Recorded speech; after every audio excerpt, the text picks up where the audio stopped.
लाजो गांव के कुएं से पानी भरकर घर की ओर जा रही थी। रास्ते में उसे दूर से एक बुजुर्ग आते दिखे। जब वो पास आए तो उन्होंने कहा, बेटी मुझे थोड़ा सा पानी पिला दो। लाजो ने कहा, हाँ हाँ बाबा, क्यों नहीं, ये लीजिए पानी पीजिए। ये कहकर उसने पानी का घड़ा हाथ में लेकर उन्हें पानी पिला दिया। पानी पीकर बुजुर्ग ने उसका धन्यवाद दिया और आगे चल दिए। कुछ देर बाद लाजो घर पहुंची तो देखा वे बुजुर्ग और उसके पिता खाट पर बैठे थे।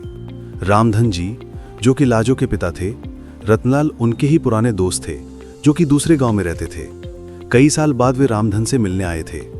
रामधन जी ने जैसे लाजो को देखे वे बोले, ले भाई रतनलाल, आ गई मेरी बेटी। इसी के बारे में पूछ रहा था ना, बहुत ही होशियार बच्ची है। बस मेरी गरीबी और इसकी माँ के ना रहने के कारण इससे इसका बचपन छिन गया। आ बेटा, ये तेरे चाचा हैं, मेरे बचपन के दोस्त। लाजो कुछ बोलती उससे पहले ही रतनलाल जी ने कहा, भाई रामधन, तेरी बेटी बहुत संस्कारों वाली है। आज कुएं पर इसने ही मुझे पानी पिलाया था। और कोई होता तो पहले मेरी जात पात पूछता, फिर कहीं जाकर पानी पिलाता। तेरी बेटी बहुत परोपकारी है।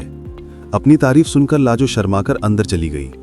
तभी रामधन ने आवाज लगाई, बेटी अपने चाचा के लिए कुछ मीठा ले आ। रतनलाल जी ने उसे रोकते हुए कहा, भाई मुंह बाद में मीठा कर लेंगे, पहले मैं जिस काम से आया हूं वो तो सुन ले। हाँ भाई बोल, क्या बात है, घर में सब ठीक तो है ना? रामधन की बात सुनकर रतनलाल ने गंभीर होते हुए कहा, भाई मैं अपने बड़े बेटे के लिए तेरी बेटी का हाथ मांगना चाहता हूं। अब इस दोस्ती को रिश्तेदारी में बदल देते हैं। ये सुनकर रामधन बहुत खुश हुआ। उसने कहा, बात तो तेरी ठीक है, अगर तेरा बेटा है तो मैं तैयार हूं। लेकिन भाई मेरी हैसियत तो तू जानता ही है। जहां तक मुझे पता है तेरा तो शहर में बहुत बड़ा कारोबार है। कहां मैं, कहां तू? रतनलाल जी ने कहा, पैसे की तू चिंता मत कर। मेरे बेटे के लिए कई बड़े घरों से रिश्ते आए, लेकिन मैं एक ऐसे बच्चे को अपने घर की बहू बनाना चाहता था जिसमें संस्कार हों। वो मैंने तेरी बेटी के अंदर देख लिए। तू बस हाँ कर दे, बाकी सब कुछ मेरे पर छोड़ दे। रतनलाल जी की बातें सुनकर रामधन ने तुरंत हाँ कर दी। ऐसा घर बैठे रिश्ता है तो कोई भी मना नहीं कर सकता है। किवाड़ की ओट से लाजो ये सब सुन रही थी।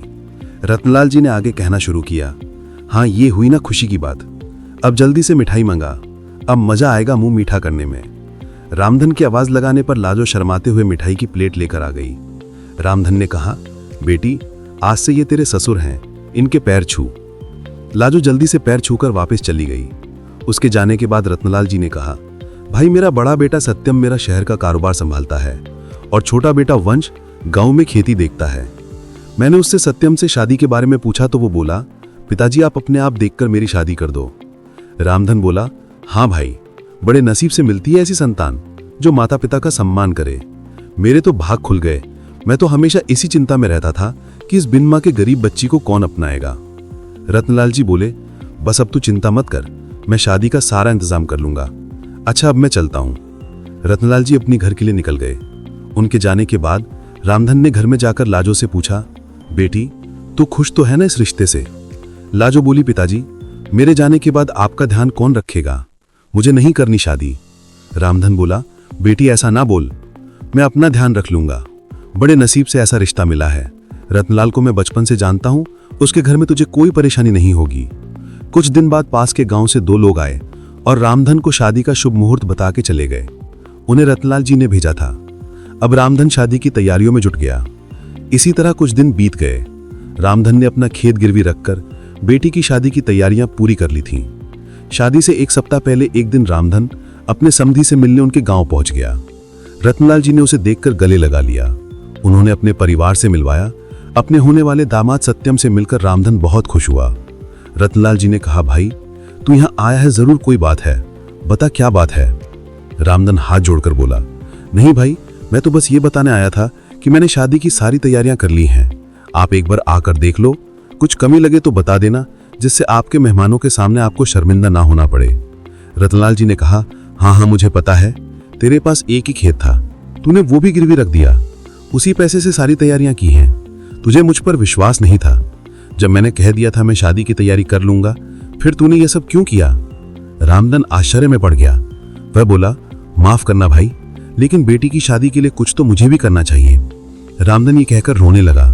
उसकी आंखों से आंसू बह रहे थे। तभी रतनलाल जी ने अपने छोटे बेटे वंश को बुलाया और इशारे से कुछ समझाया।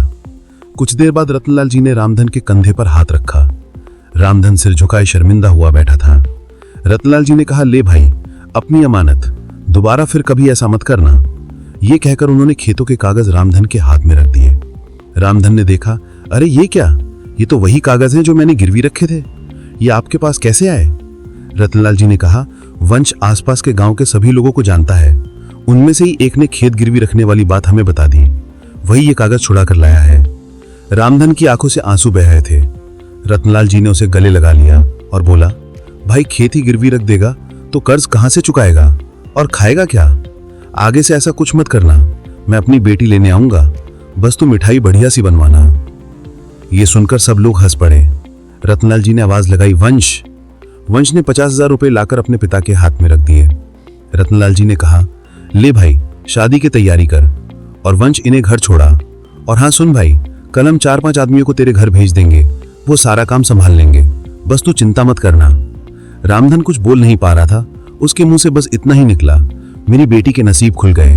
ये कहते ही वो कुर्सी पर बैठे बैठे लुढ़क गया। इतनी खुशी बर्दाश्त नहीं कर पाया, उसने अपने प्राण त्याग दिए। रतनलाल जी उसे संभालते इससे पहले ही वो दुनिया छोड़ चुका था। रतनलाल जी अपने दोस्त से लिपटकर रोते रहे। वे अपने दोस्त की अंतिम यात्रा लेकर उसके गांव पहुंचे। लाजो को जब ये पता लगा, वह रोते रोते बेहोश हो गई।